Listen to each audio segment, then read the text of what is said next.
तहरीक इंसाफ की हुकूमत ने सी-पैक मंसूबे के लिए सी-पैक अथॉरिटी कायम की। जब हुकूमत आई उस वक्त तनकीद होने लगी कि इन्होंने सी-पैक को बहुत सुस्त कर दिया है। कुछ हुकूमती वज़रा के बयानात भी सी-पैक के प्रोजेक्ट्स के हवाले से सामने आए, खिलाफ सामने आए, करप्शन की बातें सामने आई। फिर सी-पैक अथॉरिटी बनी, मगर अब हुकूमत सी-पैक अथॉरिटी को मजीद बाइख्तियार बनाने पर गौर कर रही है, जिसके लिए सी-पैक अथॉरिटी से मुताल्लिक नए बिल का मुसविदा तैयार किया गया है। आज कौमी अखबारों में ये बात सामने आई है और उसमें बड़ी बड़ी तब्दीलियों की तजवीज़ दी गई है और सी-पैक अथॉरिटी को बाइख्तियार बनाने के लिए वज़ीर आज़म के किरदार को भी उस बिल से की हद तक महदूद करने की तजवीज़ है, जबकि वजारत मनसूबाबंदी को ज्वाइंट कोऑर्डिनेशन कमेटी के शरीक चेयरमैनशिप से हटाने की तजवीज़ शामिल है। ये आज कौमी अखबारों में बात आई। असद उमर साहब को हमने इस पर प्रोग्राम में बुलाने की दावत दी क्योंकि प्लानिंग मिनिस्ट्री उनके पास है, तो उनका कहना था कि इस मामले पर अभी गौर हो रहा है, हतमी फैसला नहीं हुआ।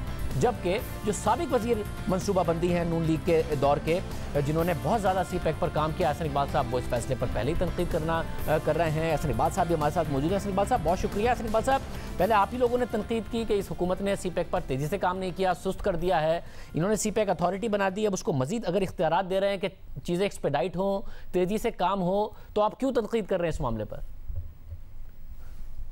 जी देखिए शाहजेब, जब ये सी-पैक अथॉरिटी का ख्याल इन्होंने फ्लोट किया था तो सी-पैक पार्लियामेंट्री कमेटी में मैंने इनसे कुछ सवालात किए थे जिनका कोई जवाब नहीं दे सके थे। पहली बात यह है कि हमने 4 सालों के अंदर $28.5 अरब की इन्वेस्टमेंट मटीरियलाइज की, जो खुद हुकूमत इकोनॉमिक सर्वे में मानती है, और वो किसी अथॉरिटी के बगैर हुआ था।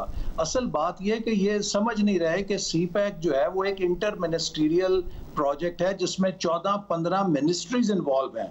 क्या आप एक सी-पैक अथॉरिटी को कायम करके वो 14-15 वजारतें ख़त्म कर देंगे? अगर उन वजारतों ने अपना काम करना है तो सी-पैक अथॉरिटी एक सुपरफ्लुअस, एक डुप्लीकेशन है। वैसे मगर अगर इस हुकूमत को खुद लगता है कि एक सेंट्रल अथॉरिटी बना दें और सी-पैक तेज़ी से अमल करेगा और पाकिस्तान के लिए फ़ायदेमंद है, तो इसमें एग्जैक्टली गलत क्या है? जो थ्योरेटिकली आप कह रहे हैं वो ठीक, मगर वैसे क्या गलत है? अगर इन प्रिंसिपल आपको ये गलत लग रहा है, प्रैक्टिकली इस पर अमल दरामद में क्या गलती है? जब भी आपके पास 14-15 वजारतें हैं तो आप उसको एक टीम अप्रोच से कामयाब कर सकते हैं। आप उसको हायरार्कियल मैनेजमेंट स्ट्रक्चर में मजीद प्रॉब्लम्स में लेके चले जाते हैं और एक रस्साकशी शुरू हो जाएगी अथॉरिटी की तमाम मिनिस्ट्रीज के साथ, जो कि हम पिछले 6 महीने में देख चुके हैं कि जब से इन्होंने सी-पैक अथॉरिटी बनाई है वो कोई काबिल जिक्र काम नहीं कर सकी। अगर जरूरत है तो जो मिनिस्ट्रीज इसमें इम्प्लीमेंटिंग मिनिस्ट्रीज हैं उनकी कैपेसिटी बिल्ड करनी चाहिए। जैसे हमने उस वक्त मिनिस्ट्री ऑफ कम्युनिकेशन से काम लिया, ministry of port and shipping से काम लिया, मिनिस्ट्री ऑफ कम्युनिकेशन की NHA ने जो इंफ्रास्ट्रक्चर के प्रोजेक्ट्स थे, वाटर एंड पावर ने अपने प्रोजेक्ट्स किए, पेट्रोलियम ने अपने प्रोजेक्ट्स किए। और मैं ये बात रिकॉर्ड पे रखना चाहता हूं कि पाकिस्तान की सिविल एडमिनिस्ट्रेशन ने डिलीवर करके दिखाया, पाकिस्तान के पब्लिक सेक्टर ने डिलीवर करके दिखाया, और मैं उन तमाम अफसरों को उनकी कोशिशों को सराहना चाहता हूं जिन्होंने वो काम किया जो लोग शुरू में कहते थे शायद पाकिस्तान इंप्लीमेंट नहीं कर सकेगा। और पंजाब में जो एनर्जी प्रोजेक्ट है वो तो आपको पता है कि पंजाब स्पीड उसका नाम दिया गया, जो शहबाज शरीफ साहब ने जिसकी निगरानी की। तो पाकिस्तान के सिविल एडमिनिस्ट्रेशन ने डिलीवर किया है। फिर अब मुझे ये बताएं कि ये इसको क्यों सिविल डोमेन से निकालना चाहते हैं, ये क्यों पैरेलल स्ट्रक्चर बनाना चाहते हैं जिससे कि मजीद इंतजामी ढांचे के अंदर एक कॉन्फ्लिक्ट होगा, डुप्लीकेशन होगी, कंफ्यूजन होगी। इससे सी-पैक तेज नहीं होगा, मजीद सुस्त होगा और कॉम्प्लिकेशंस का शिकार होगा। मगर सी-पैक सुस्त हो चुका था जब ये हुकूमत आई, आप लोग कहते थे। इस हुकूमत के अपने वज़रा के बयान सामने हैं।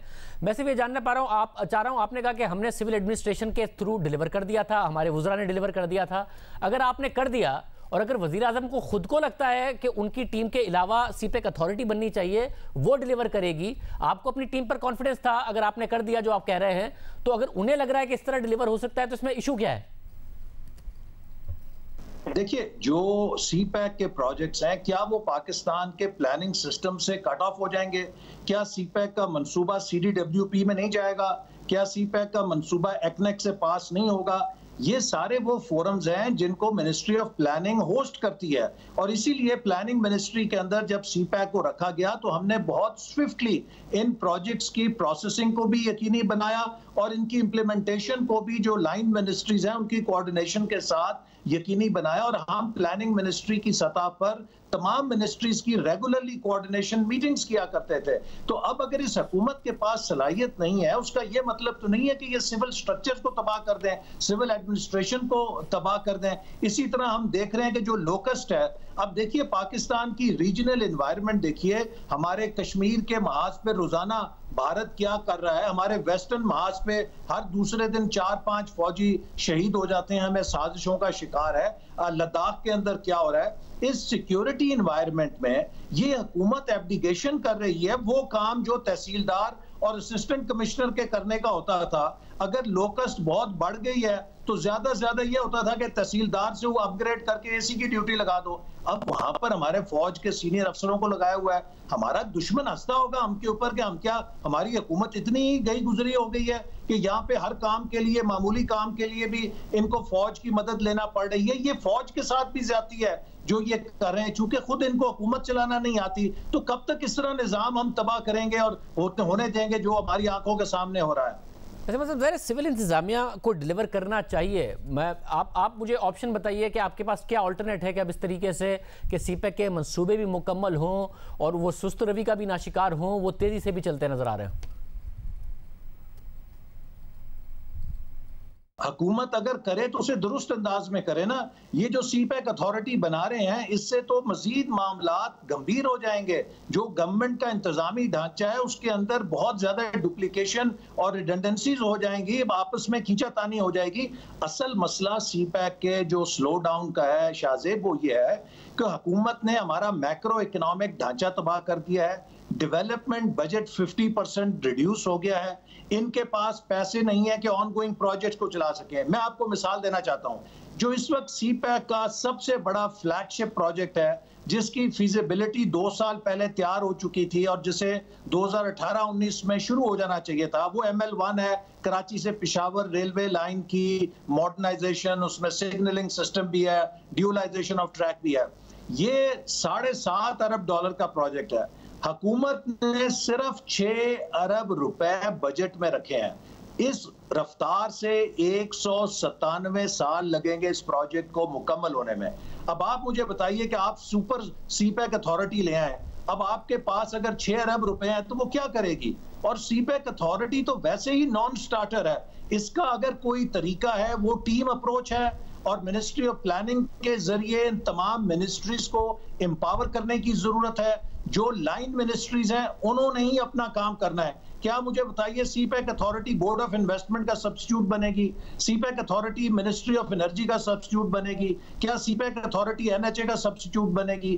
क्या CPEC authority ministry of railway का सब्स्टिट्यूट बनेगी? उन वजारतों ने अपने काम खुद करने हैं। जब उन्होंने खुद करने हैं तो आप उनको एम्पावर कीजिए, बजाय उनके ऊपर एक बॉस या मॉनिटर बिठाने के। ये काम उन वजारतों ने करके दिखाया है। हमने 4 साल इसको कामयाबी से किया है और यही एक तरीका है कि जिसका जो काम है आप उसको एम्पावर करें और उसके जरिए वो काम आगे बढ़ाएं। तो साहब, आज आपने नैब चेयरमैन से भी मुतालबा किया, खत ही लिख दिया है कि जी नारोवाल स्पोर्ट्स कॉम्प्लेक्स पर इमरान खान के खिलाफ आप जो है वो नोटिस लें। आप दोनों ने आपस में नैब ही खेलना है। आपके खिलाफ जो केस बना उसकी हकीकत तो हमने इस प्रोग्राम के जरिए ही आवाम को बताई कि क्या उस केस के हकाइक हैं, मगर अब आप चाहते हैं कि वो क्योंकि स्पोर्ट्स का प्रोजेक्ट खराब हो गया तो अब नैब उनके खिलाफ एक्शन ले, तो नैब ही आप खेलते रहेंगे या मुल्क आगे कैसे बढ़ना है? देखिए, मेरे ऊपर तो ये केस है कि मैंने खेलों का एक प्रोजेक्ट उसको मुकम्मल करने में क्यों किरदार अदा किया, जबकि ये प्रोजेक्ट शुरू हुआ था मेरे हुकूमत में आने से पहले के। इमरान खान साहब ने 2 साल से इस प्रोजेक्ट के फंड रोके हुए हैं, जिसपे जो 86% कंप्लीट हो चुका था। 40 करोड़ रुपए चाहिए थे इसको मुकम्मल होने में, 1 साल में मुकम्मल होना था। ना सिर्फ वो फंड रोके हैं, बल्कि जो एस्ट्रो टर्फ आई पड़ी थी जिसकी 6 महीने की वारंटी थी, करोड़ों रुपए की थी, उसको जाय कर दिया है। वो वारंटी एक्सपायर हो गई है सप्लायर की जिसने इंस्टॉल करनी थी। करोड़ों रुपए की वहां एथलेटिक्स फील्ड के अंदर टर्फ आई हुई थी जो दुनिया की महंगी तरीन और बेहतरीन थी इंटरनेशनल स्टैंडर्ड्स की, उसकी वारंटी एक्सपायर कर दी है और वो पड़ी क्रेट्स में खत्म हो गई है। पूरा जो ढांचा बना हुआ था, शीशे टूट गए हैं, खिड़कियां टूट गई हैं, कोई वायरस नहीं है। जिस स्टेडियम के अंदर पाकिस्तान की क्रिकेट टीम मैच खेल कर आई थी, जहां पे हमें तवक्को थी कि 2020 में PSL का मैच होगा, आज वहां खंडर बना हुआ है, जंगल बना हुआ है, घास उगी हुई है, बुरी हाल है। इस नुकसान के ऊपर क्या इमरान खान साहब के खिलाफ केस नहीं बनता? मेरे खिलाफ तो यह था कि खेल का मंसूबा क्यों बनाया है, तो उस मंसूबे को तबाह करने के लिए, जिसे अब मुकम्मल करने के लिए अरबों रुपए चाहिए होंगे इजाफी, कौन जिम्मेदार है? किसकी जेब से वो निकलेंगे पैसे? क्या इमरान अहमद नियाजी साहब उसके जिम्मेदार नहीं है कि इन्होंने सियासत और इंतकाम की खातिर एक नेशनल स्पोर्ट्स प्रोजेक्ट को तबाह कर दिया है? और यही रेफरेंस आज मैंने चेयरमैन नैब को दिया। वो कहते हैं मैं फेस नहीं देखता, केस देखता हूं। तो जनाब, मुझ पे तो आपने केस बनाया कि मैंने कोई खेल का मंसूबा बनाया, उस खेल के मंसूबे को तबाह करने वालों पर अगर आप केस नहीं चलाते तो इसका मतलब है आप फेस ही देखते हैं। बहुत शुक्रिया सिंह साहब हमारे साथ मौजूद थे। नैब के हवाले से आम खबर पे बात करेंगे ब्रेक के बाद।